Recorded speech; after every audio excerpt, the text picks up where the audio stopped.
Hello, hello. Hello, everybody, and welcome to another session with a fantastic guest and a subject matter expert on all things outbound, Isabella Lee.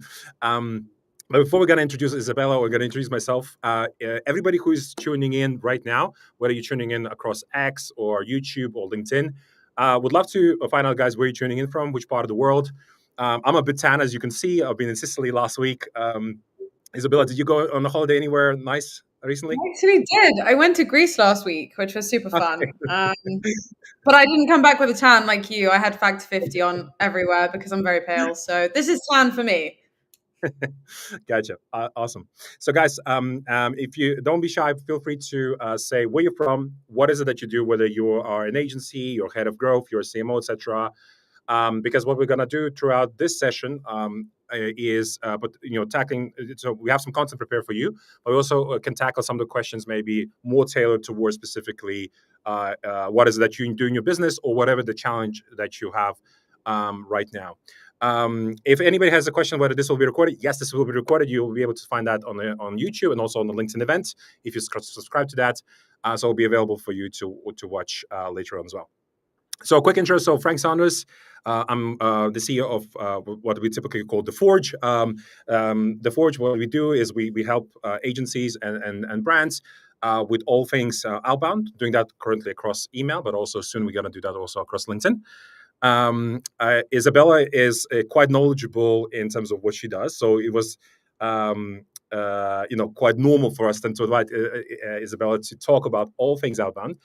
And so, yeah, we've been doing this for a couple of years. Across the whole session, guys, if you do have any question to anything that Isabella will show you, or you have questions for me, feel free to put them into the chat. And we're going to be picking those questions from the chat live, and we'll be trying to answer every single question that we can live here on the stream.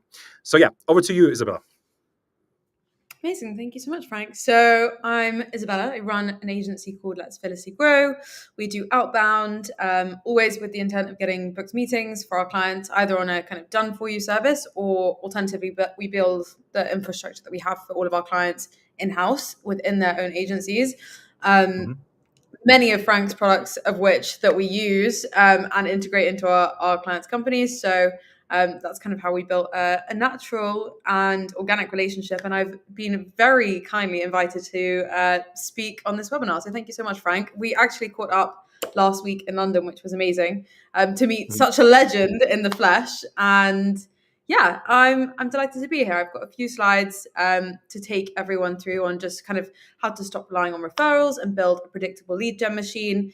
A lot of our clients happen to also be agencies and more service-based businesses. So typically the biggest problem they face is this whole referral Yeah. dependency that they have. And, they've exhausted their networks and the referrals just aren't coming in and they think, okay, where do we turn next to get that predictable lead gen machine, particularly also if they're trying to gear up to a sale, for example, or try and remove the founder slash, directors from the inevitable problem whereby you can't sell something if you don't have something that's repeatable and scalable in future. So I've got a few slides on what we do for our clients, kind of the high level methodology that's really easy to kind of integrate and think about if that's something you're thinking about now within your own business and want to build that predictable, scalable lead gen machine using a bunch of tools, including a lot of the Forge products, which we're very grateful to be able to use, to be honest, because they are the best. And I'm not saying that because Frank's on the call, but we do use them anyway. So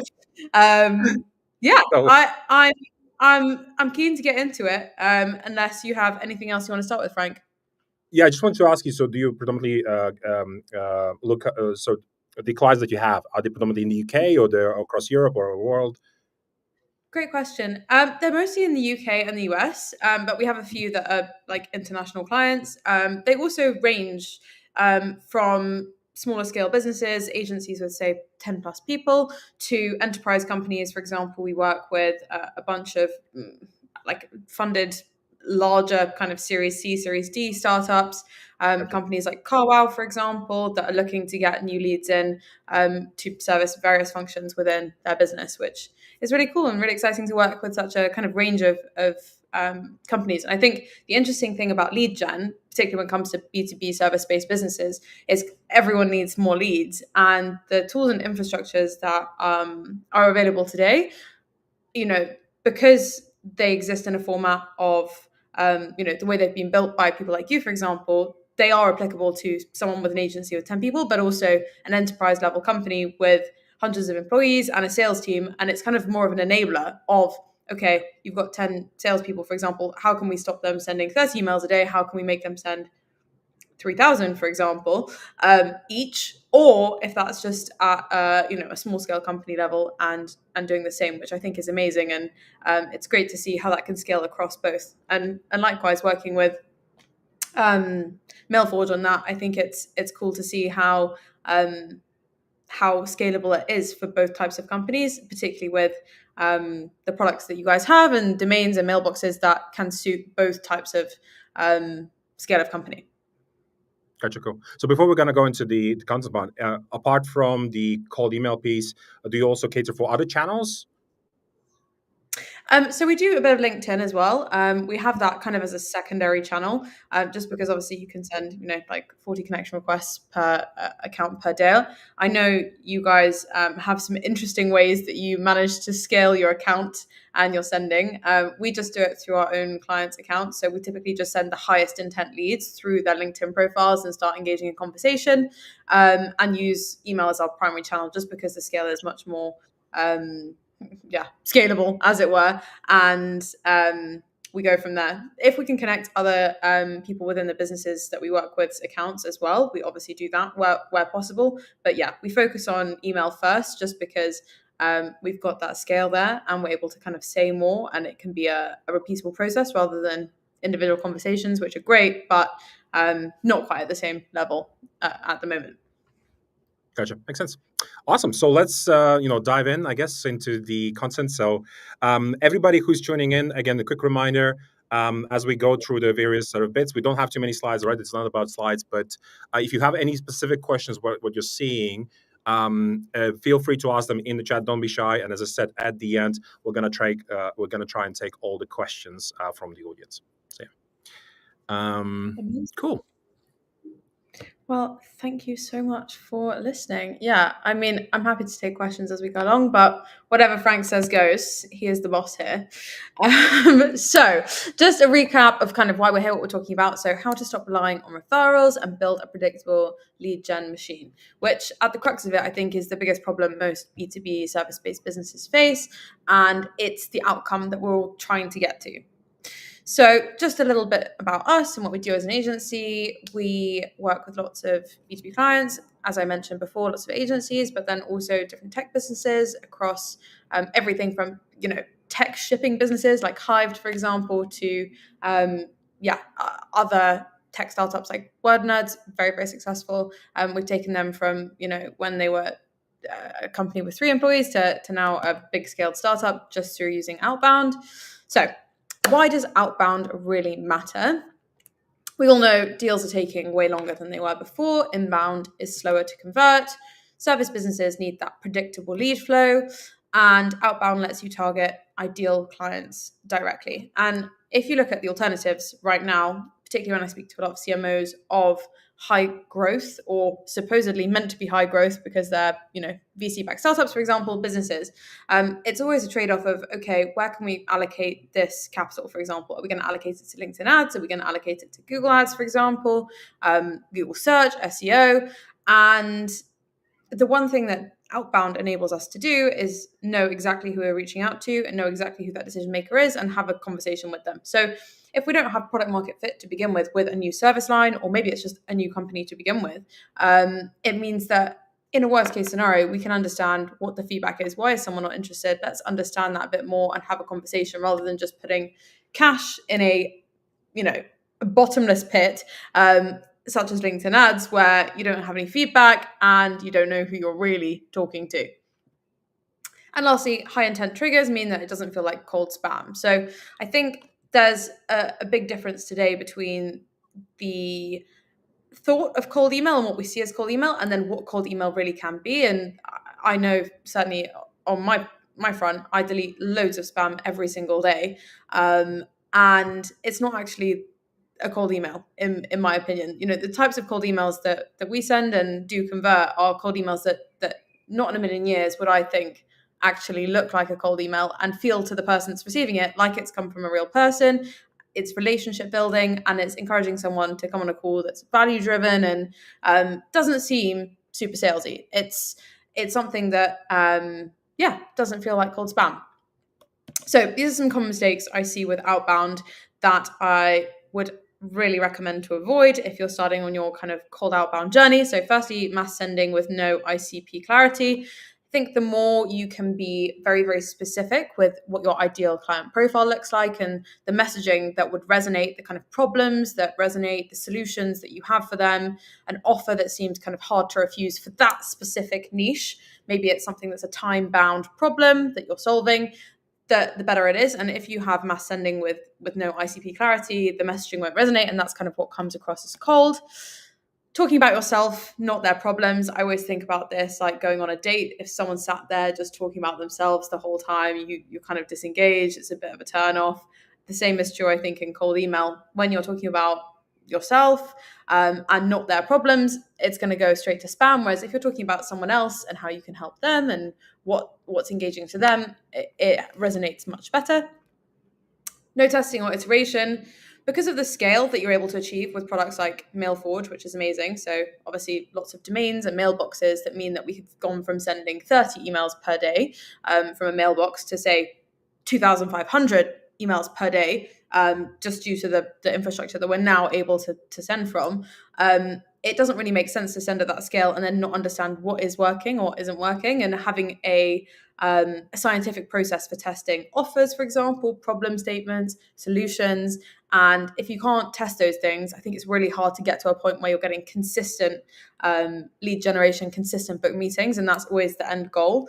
Well, specifically for the types of clients that we work with, but also most service-based businesses are optimizing for that when there's a high ticket sale. So yeah, I My think question that's to you really, really maybe is important. just Sorry? just on this, Isabel, I just want to ask you, how Yeah. do you know maybe? So you mentioned about product market fit, right? But one of the things that I always think about is like product channel fit. So when you're talking to Mhm. different agencies or customers, how do you know that cold email could be good for them? It's a great question. So take, for example, a example company, huge company that we've recently started working with called CarWow. Hmm. They are a big car sales marketplace, and they sell advertising space across a number of different businesses that they own. How Hmm. I know, or how I like hypothesize to them if I think this is going to work well for them, is Hmm. okay, is this something that you've already sold before, for example, through a one-to-one cold email that you as a director of the business have written out, typed, and Hmm. successfully had some sort of engagement with, for example. Yeah. Okay, let's take that. Let's think about what intent signals were there. What made you reach out to this person and what made it resonate with them? And then take that and do it at scale. In contrast, Yes. if we have a separate business that has something, they've got no product market fit, they don't know if it's going to work, and they're not sure about if this is something the market really needs and it's not a compelling solution, that's when I'd say I'm not really sure this is going to be something that's right for you. And that's something you should come to with a testing and learning mindset rather than we're expecting 20 meetings a month from this one offer, for example, which I think is a risky place to be in. I think if you're starting out with cold email, it's something to be cautious of. A lot of agencies will kind of promise a number of meetings, but I think if someone can promise that, it's quite unrealistic, and it's better to go with okay, this is what we can generate manually right now.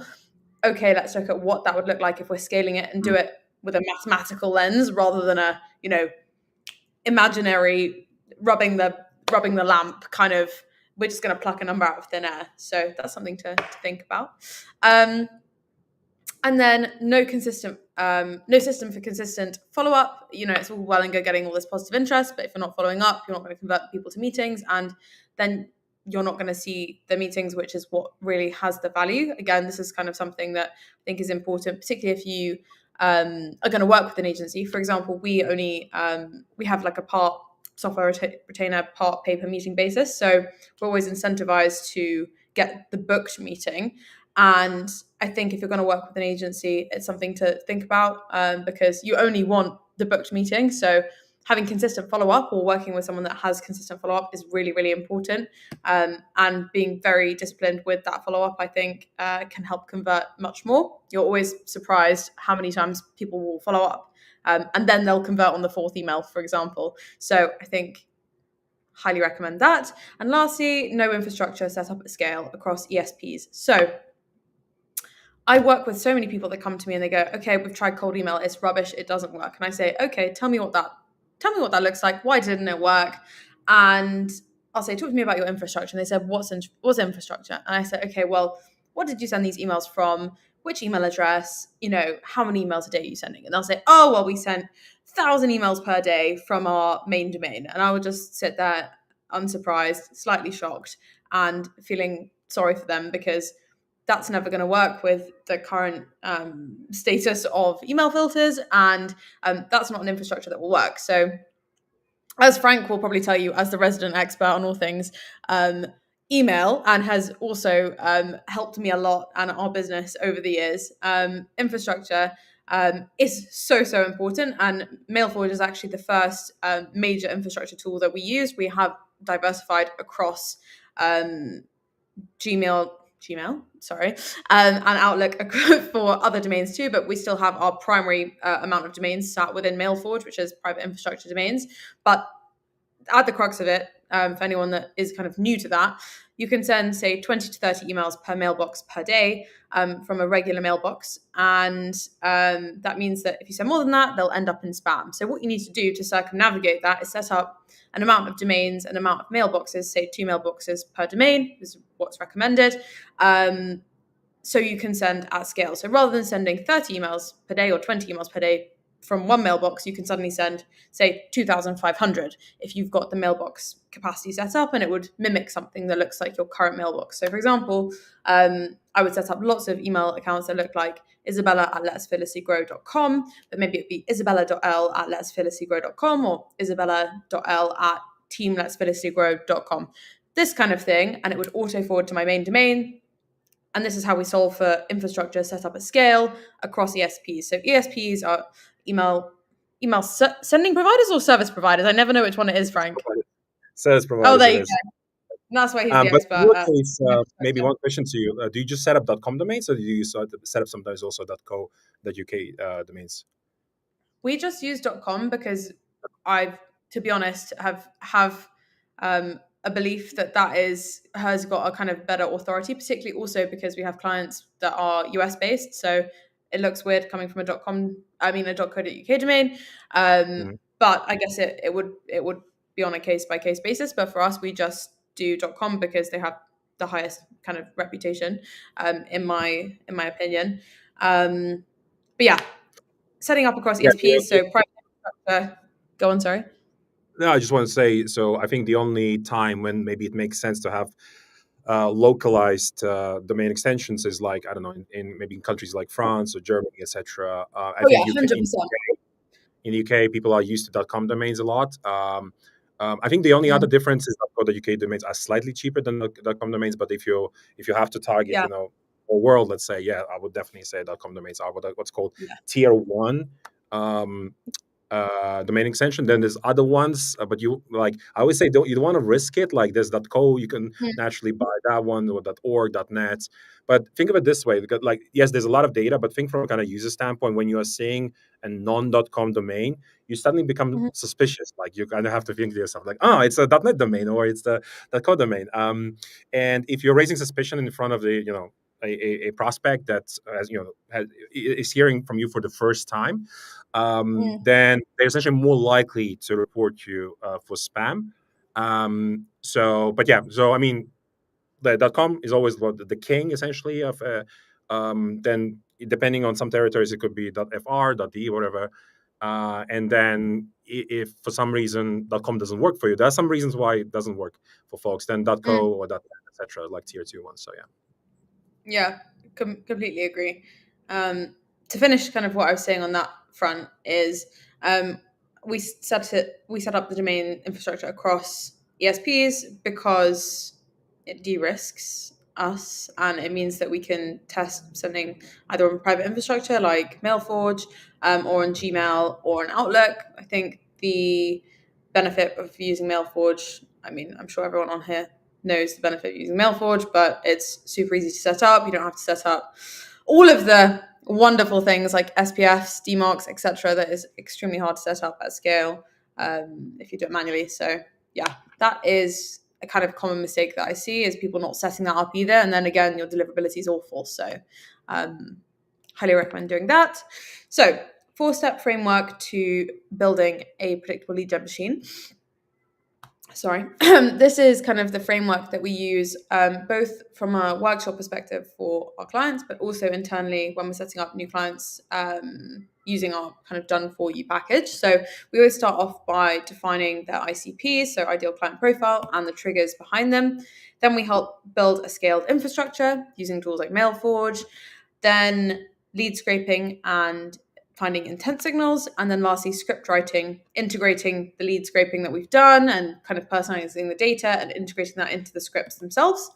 So to begin with, what we'll do is help define our client's ICP. So we'll think about what company size do they have, what's the headcount, what's the revenue, for example, and think more deeply about, okay, how can we quantify why is this important, and is it important? Often we'll have companies that are like, oh, we don't actually mind, it just matters that they have money. So maybe that's okay, they've recently fundraised, for example, rather than having a certain revenue. Obviously that doesn't matter if you don't have any revenue but you've got 20 million quid in the bank.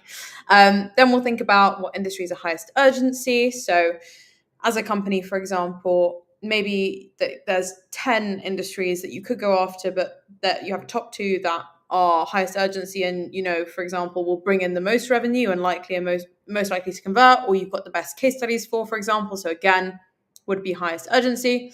Then we think about, are there specific geographic focuses? Would it be UK, US, Europe, for example? I actually had an interesting conversation with Frank this week, actually, about the missed opportunities in other markets. So, okay, if we could target Japan, for example, should we be targeting Japan? What does that look like?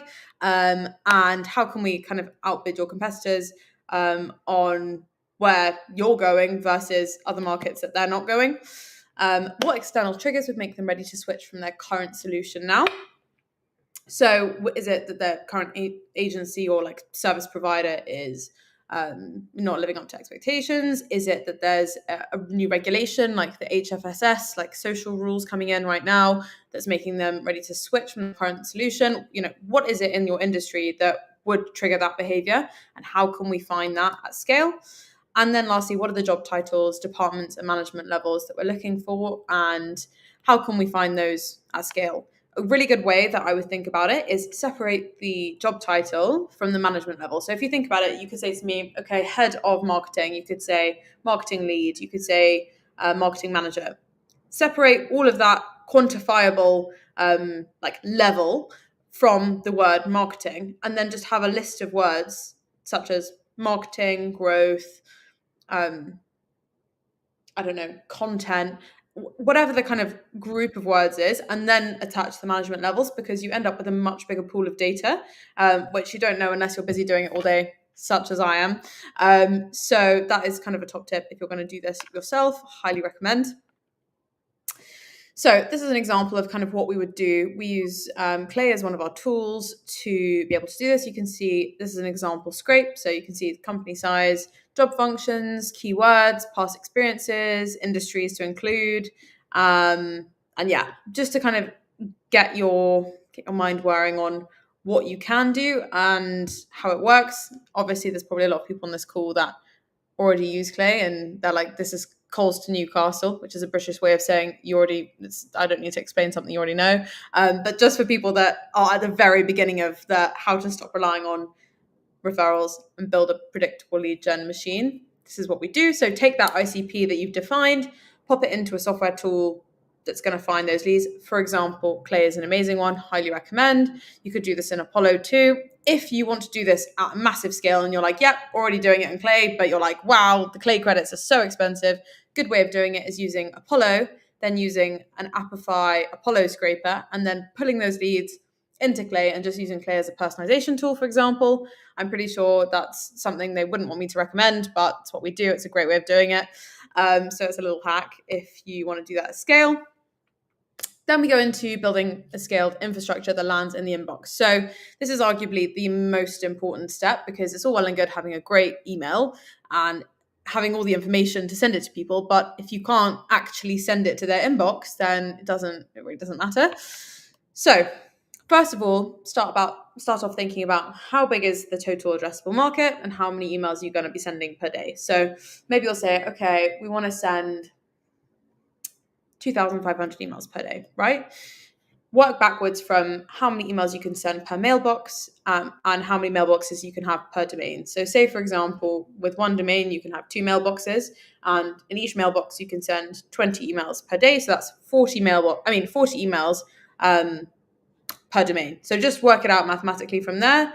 And I would always say have more rather than less, because you'll be surprised at how low the conversion rate is. It's actually quite high if you have a good email, right? But it's like how low it is compared to what you might think it is in a regular cold email. Okay, so the more you can do, the better, in my opinion, and it also gives you more room to play with immediate kind of test, feedback, learn cycles. Secondly, pick domain and mailbox providers. So I obviously recommend MailForge just because we use it as a private infrastructure setup, but we also have Gmail and Outlook domain and mailbox providers. The most important thing to think about here is what most people don't tell you, which is setting up DMARC, SPF, and other kind of very important parts of the domain infrastructure that you have to do manually. Tools like MailForge are amazing because they automate that whole process. So all you need to do is add in first name, last name, company name, and it will auto generate a bunch of mailboxes, a bunch of domains, make it super easy, and do all that stuff you don't want to do and don't know how to do in the background without you having to think about it, or likewise leave room for human error. So when you pick domain and mailbox providers, I would highly suggest picking ones that have that auto setup of DMARC and SPF, for example.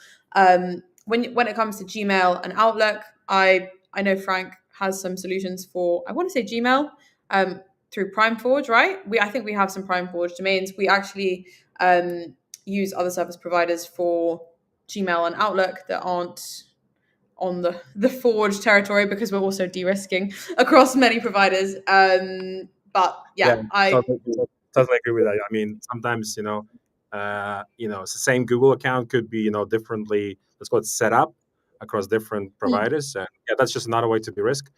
Because also there's another thing, which is it's not just about multiple domains, but yeah, when you say have different sort of servers, so like MailForge servers are different to say Google servers, but there's another layer which is the domain registrar as well. So if you, let's say, with one provider, they have this domain registrar, and then with the other one they have a totally different domain registrar. So like domain registrar is just another layer of de-risking.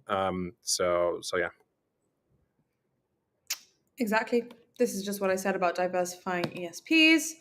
Then we get Mhm. to warming up the infrastructure. So this is a key mistake that I see. People will then buy all the infrastructure and then start sending from it immediately, which can just, well, will completely burn the domain. So what you need to do is warm it up. We actually don't use our usual sending platform because the warm up is really bad, and we got very, very badly burnt. And Frank helped us out a huge amount like 6 months ago when that happened. We use the WarmForge tool, which is great. So basically, you just connect all of your domains and mailboxes, well, just mailboxes really, to the WarmForge tool, and it warms it up, and it's very easy and clear to see.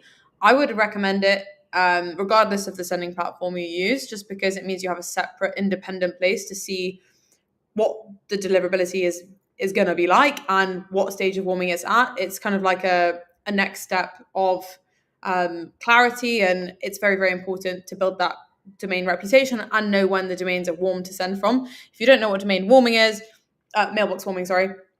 So when all these email accounts are basically building a reputation by sending lots of emails and receiving emails and acting like a human, rather than just going straight from being an inbox that's never sent an email ever to sending 30 a day, which would understandably cause a lot of issues and they'd get burnt quite quickly. And then lastly, spam word checker and optimizing for replies. So this is another thing that I think a lot of people get caught out on, but I think is very important. Doing spam word checking, we actually use a free tool that's, I'm pretty sure it's on the MailForge website. Is it the MailForge website, Frank? Am I right? It's on one of Yeah, the Forge websites. yeah, Yeah, it's yeah, really good. yeah. I Thank never you. know which Forge. Um, Yeah, so just maybe on the replies, like my recommendation is just try and do everything you can to get a reply from the other party. It could be even a swear word, the one I mentioned, which swear word that is, but like any reply is actually good for your deliverability. So getting signal, like positive signal, essentially a reply back from folks that you're sending out to is super super important. I mean, like I even discussed something in our community today, which is how can I make HR people respond back to us? Well, I was like, well, what is trending right now? Literally, right now, as of this minute, in the world of HR, and that's the astronomer oh no, don't case. talk to me about Everybody that. knows the astronomer's case, right? So, what if you would just put in the PS line, just what do you think about the astronomer case? And people have feelings about this case, and they will respond. So that's just an example of where you could, whatever's trending right now, use that to your advantage. So it could be, elections, it could be, something that's trending right now on the internet. Just, open up BBC and you can see a bunch of things on there. So yeah, that's just another kind of way to like, how can I make people respond? And maybe it's not tied to what is it that I'm selling right now, right? So yeah. Mhm. Yeah, completely agree with you there. So this is just a kind of screenshot so you can see what it looks like if you've never used the MailForge tool. It's amazing because you can see here you just add in a first name, last name, email address, and you can also generate a bunch of mailboxes, which is much easier than having to sit there and think, okay, what variation am I going to do on letsfearlesslygrow.com for 100 mailboxes, which is, you think it sounds easy, but it's actually really hard, and takes a very, very, very long time. So that's why that's great. Um, these are the ones that we use for Google and Outlook, but obviously Mhm. you can do your own research. I find these to be pretty good. We use the Zap Mail one for Google, and then on Outlook, we use Infra Inbox, which is pretty good. I'm sure Frank has his own recommendations, but that's just us diversifying. Then we get to lead scraping and intent signals. So this is when we're going to find the information. So picking key intent signals, then finding the leads is really, really important. So if you think about it at a high level, rather than going straight in there and being like, yep, we're going to find heads of HR at biotech companies, for example, I think it's important to think about what are the intent signals you look for on a one-to-one basis already. Is it that someone's hiring? Is it that someone's new in their role in the last 3 months? And then find the leads based on intent signal pools, basically. And there's intent signals you can find very easily with lead scraping tools. For example, on Apollo or Clay, for example, you can just put in there, show me people that are new in their role in the last 3 months. And that's such an easy one to find, rather than having to go and find people that are hiring for a specific role or finding people that are listed as going to an event. That's a good beginner one to do, but the more advanced you can be in finding little intent signals. For example, one that has converted some huge deals for us and our clients has been events like Cannes Lions. So Cannes Lions is a award ceremony for like marketing agencies, advertising agencies, big brands, etc. Happens in June. It's already been and gone. But they list all of the companies listed as going. You can extrapolate from that. If, for example, Amazon Fashion is listed as going, that it's highly likely the CMO of Amazon Fashion is going to be there. Likewise, so is the head of marketing of Amazon Fashion, right? So if you can do that, that's a high intent signal, and find the lead and send them an email with a subject line, something like coffee at Cannes Lions, even if you're not going, which by the way, 99% of our clients didn't go. It starts a conversation that's highly contextual, relevant. You've got something that's value add in there, and it seems like it's coming from a human rather than, a sales email being like, hey, have our service. And I think that's what ends up converting deals of high value, because people are building relationship first and then selling second, which ironically is what sells better than sales first. Second point here, picking a data provider. So I've already kind of shown Clay. We also use a tool called BitScale, which is pretty good. It's kind of a Clay alternative, which is a bit cheaper, has pros and cons. Apollo we use in addition to Clay, but again, you could have that as an alternative if you didn't want to personalize all this data. I think Clay is an amazing place to start. And Apify, if you want to do data scraping at scale, save some Clay credits and just use Clay for personalizations. That's a pretty efficient way of using Clay credits that I would recommend. Then go into building prompts to get personalized first lines. This is amazing. And it kind of wows so many people that I talk to, because in the same way that in ChatGPT you can ask ChatGPT to give you some research on someone or write an email, you can do the same within Clay, which is unbelievable. And you can just build a prompt and it will give you a first line based on a specific person. So what I typically say to my clients is, okay, let's look at an email that you've sent that's converted someone or got them to reply. What research did you do? Did you look at their LinkedIn profile? Did you look at the recent company news? Okay, you looked at that. And what questions were you asking? What were you picking apart? Were you looking at their website? Were you looking at recent product launches? Were you looking at what the CMO recently posted about? What is it that you were looking for? And what did you mention that was contextual and relevant, that demonstrated you have a deep understanding of what problem they might have, and also be able to match that with the solution that you have or the service that you have that will get them interested enough to come on a call with you. And when you can build a prompt like that, which is literally like a 2-line prompt with an example sentence, in the same way you would in ChatGPT, you can do the same thing in Clay, except we're saying, okay, look at this person's LinkedIn profile, look at this person's company website, and then work out how we can match these two things. It comes back to you with, for example, that one-liner sentence, and you can then send that to the sending platform you use, which sounds complicated, but is actually one of the easiest parts of this process. And I would say it's harder to set up infrastructure, for example, than do this when it gets to it. Lastly, send it to a sending platform. So at the end of your Clay flow, which is do I have my Clay flow here? Ooh, Somewhere as an there. example.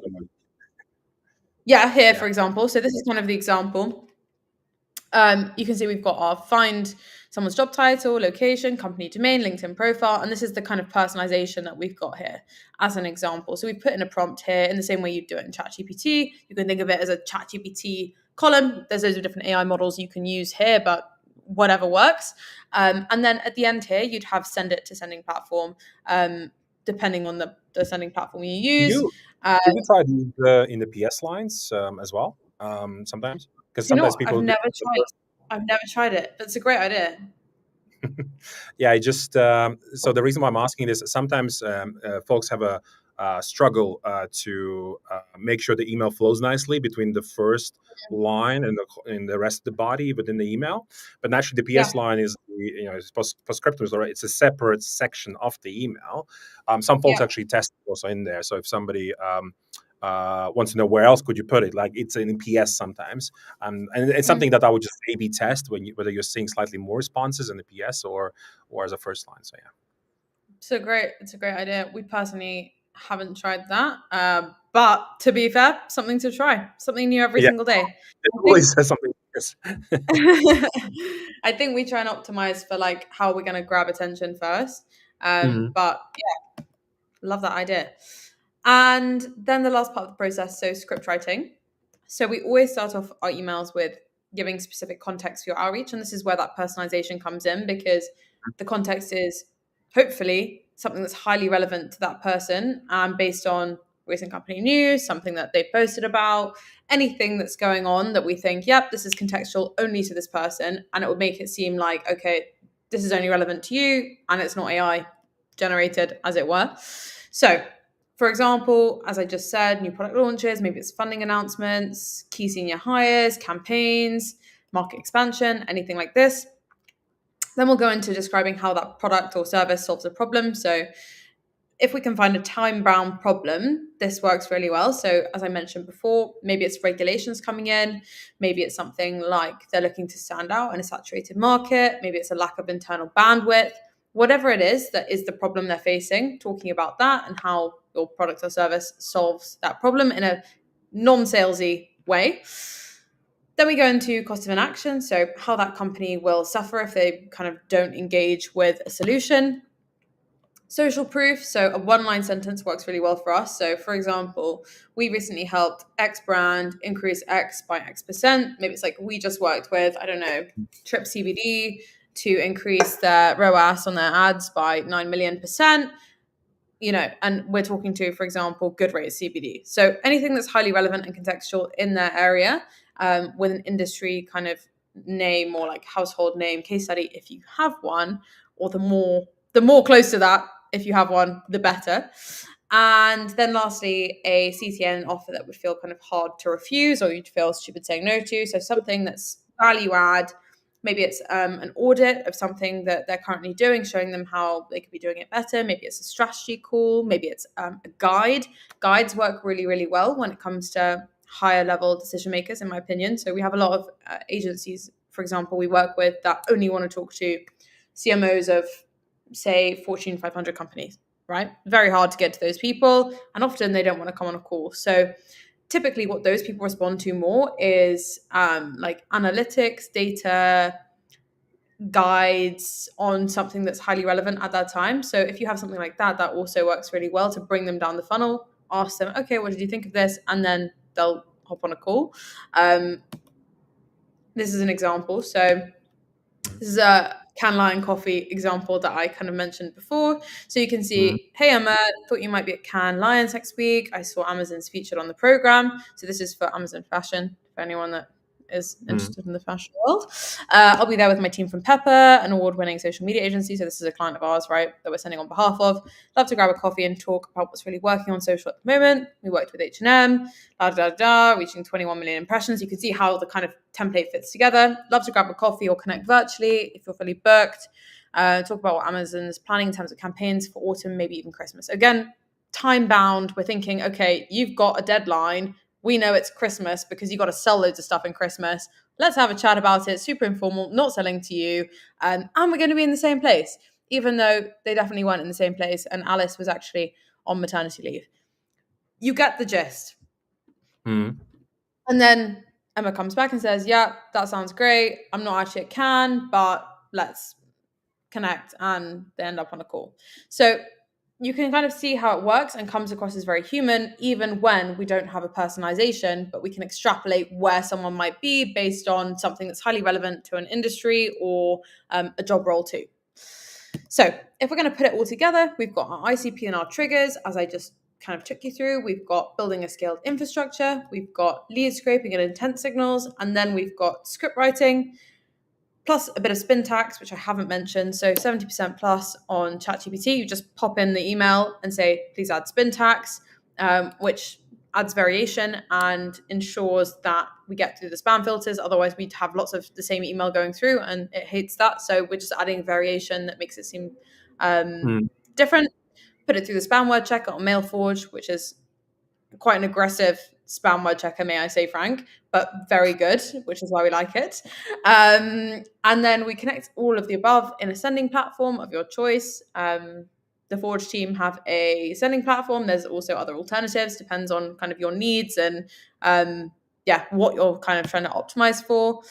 And yeah, that's Awesome. it.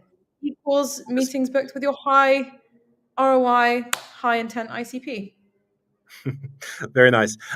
So maybe one question just on here before, guys. So if whoever's listening, please feel free to pop in your questions. We're gonna go into Q&A. But before that, just want to ask. So do you do also? So do you predominantly do outreach just with intent in mind, or do you also you have a bunch of campaigns where there's no intent at all?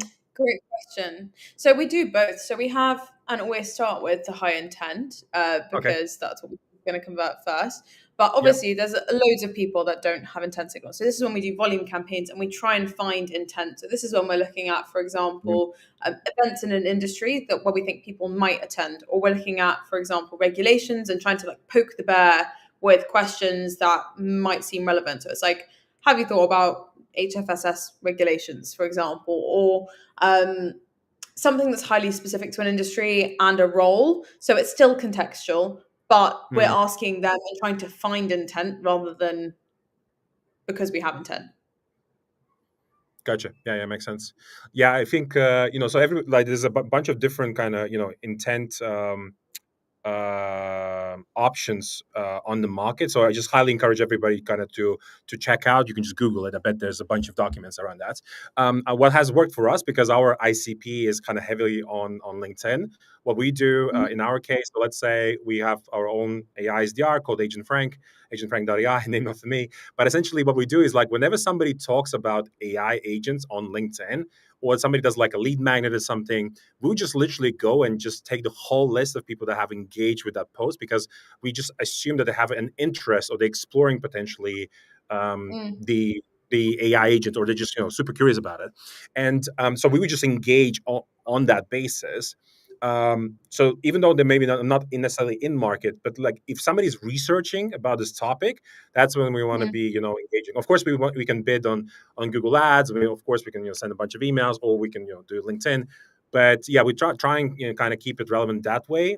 Because yeah, in our case, for example, we have multiple products that we sell, and mhm, we're not sure always which is the best product that we should go after. So if somebody would do, let's say, a post right now on LinkedIn about email infrastructure, we would engage again with every person that has engaged in that post with, hey, what's your infrastructure like how's your deliverability looking like, etc. If it's AI agents, then it's AI agents, etc. So this is how we mhm. sort of kind of optimize the copy bit on our end. But yeah, this assumes that your ICP is actually on LinkedIn and is very active. So typically, marketing, salespeople, and a lot of founders Yeah. are. In a bunch of other industries, there's no activity on LinkedIn, and sometimes you won't be able to maybe to see a lot of intent on there. So just got to be just want to add that. So okay, Yeah. so let's go through the questions. Let's start with the first question that we got from YouTube from a person named Zandarsh. So I recently started a startup, haven't started outreach yet. I have 5 warmed up accounts, and then he just follows up with a question around per account, how many emails I can send to avoid landing in spam. What would your take? Sorry, what was the first bit of context? Can you go back to the first question? That was the Uh, context, right? Really, it was just kind of context around like he just started the keys. Oh, find warmed up accounts ready to outreach. Okay. So he And the has 5 question accounts. following it was how many? I would Yeah, say sending 20 per mailbox, 20. but Okay. that's on me. I'm very reserved and conservative, but I would say 20 to 30 is the max I would send. I'm sure Frank probably sends more. But if No, it's properly actually, warmed no. up, oh really? So Okay, well there you go. the way I think about it is like, so the bigger the deal size, the less I would send. So we have even some companies that where every single opportunity is a 6-figure deal, right? So you want to make sure that you always land in the primary. So what the company does, they're also UK based, so they're in the financial industry, and the person what he does, he sets up 1-to-1 domain, sort of domain to mailbox ratio. So he buys one domain, just one mailbox, and then sends about like 5 to 10 emails max per day from that mailbox. The thing is, because every opportunity is a 6-figure opportunity, like you don't want to even send like 20, you'll just send 5 or 10.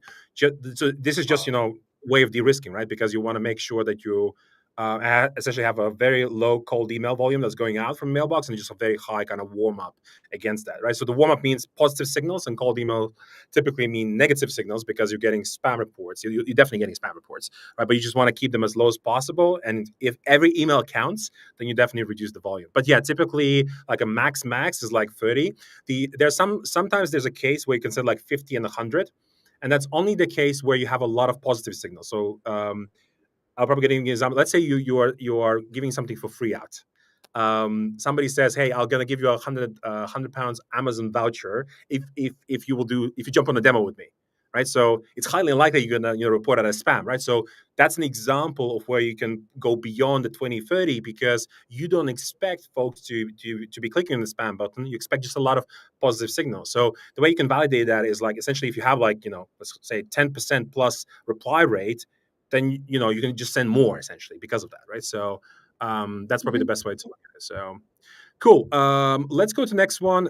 Person name's Nika from Georgia, far away. My question is, how can I tell which lead database provider is better and why? what are the criteria to choose, and how should I go which platform you trust? So you mentioned Clay, you mentioned Apollo, you mentioned BitScale, Appify. Like how do like there's so many platforms, there's like hundreds of them. How do you go about it?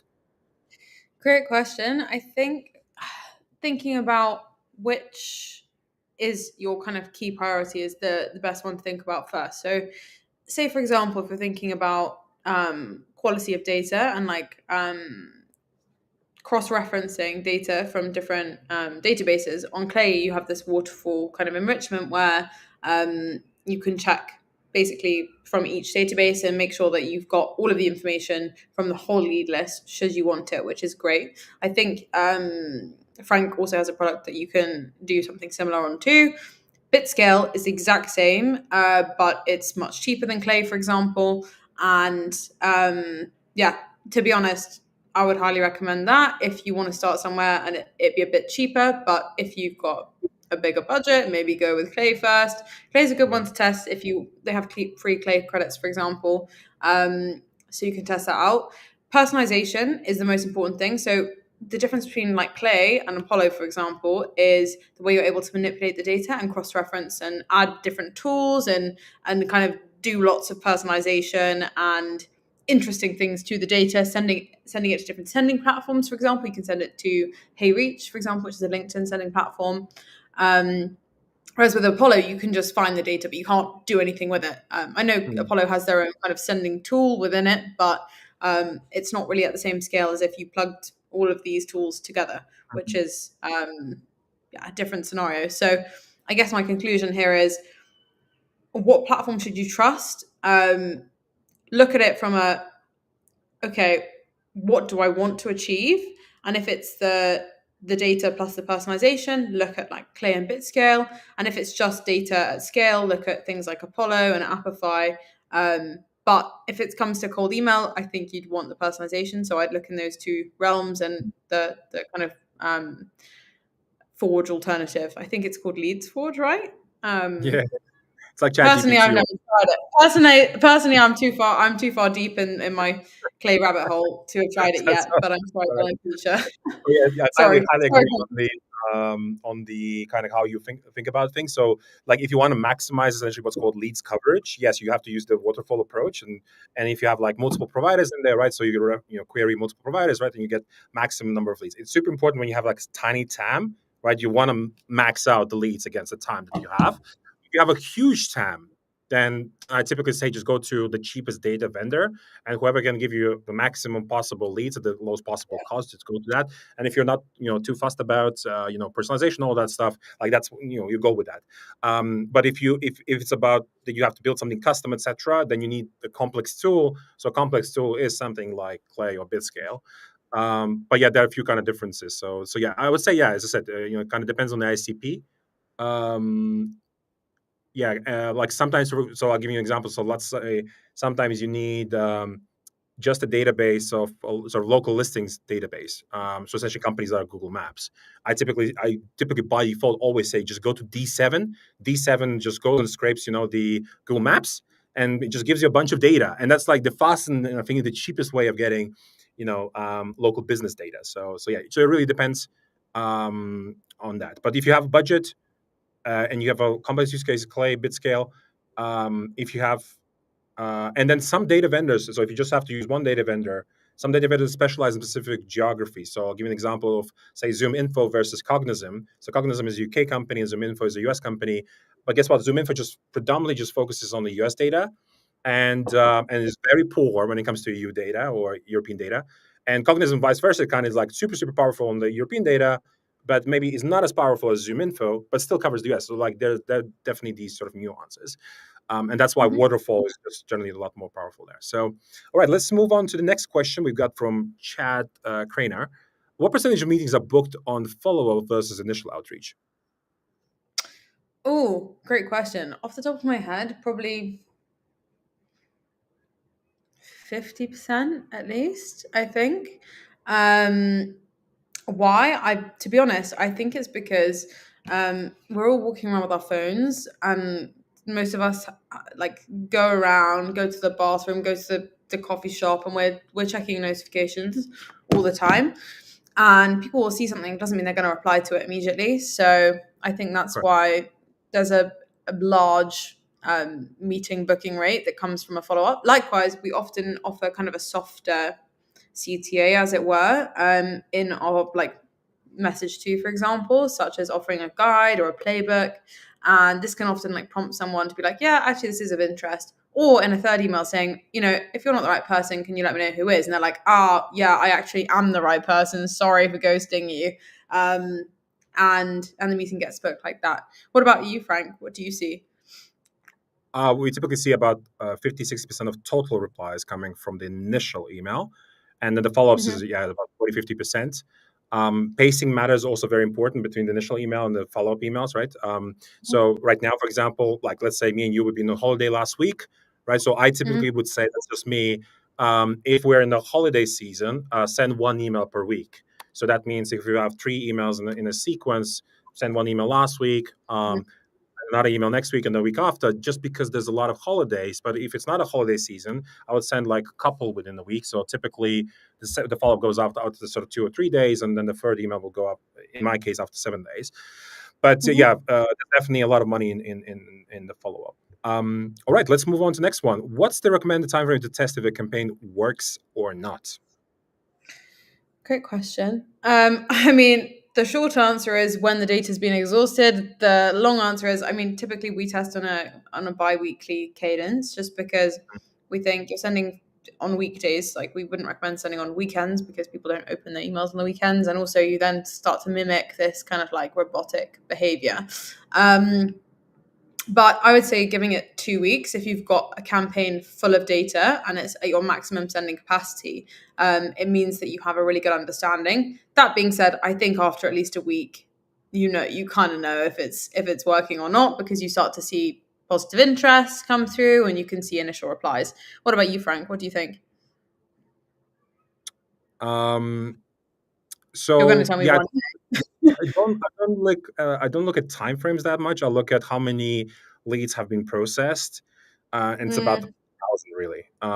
So I always think about things like that most people don't think about: statistical significance. yeah, Like how many really people do I need to be reaching out to feel like that there's statistical confidence that actually what I'm doing yeah, statistically makes sense. And I say it's about a yeah, thousand leads. So there are some yeah. tools in the market that will Depends give on you statistical. Yeah. And how many sometimes, processes the you. whole campaign, sometimes the whole campaign can just last a day or two. Like I can just process because I have a huge infrastructure and I can Of run course. tests very fast, right? So I Yeah. look at really at how many leads have been processed, and how many emails have been sent rather than the time frame itself. Yeah, Uh, I think the yeah. easy way to answer that question on my front is like we do 2 weeks because we're processing, say, 2,500 leads per client on average, sometimes 5,000. So that's kind of how we work it out, which is the same way that you would. It's just like based on a different numerical metric. So I would say in the same way that you would base it on a numerical metric, I would do the same. Yeah. I mean, the probably the easiest way to look at, if it's not at least 1,000 leads, then it's like tossing a coin, right? Whether it works or not. Some people say, "Oh, this campaign was amazing," but sometimes you're just lucky. Like there's no, there's no Yeah. hypothesis to it, nothing really.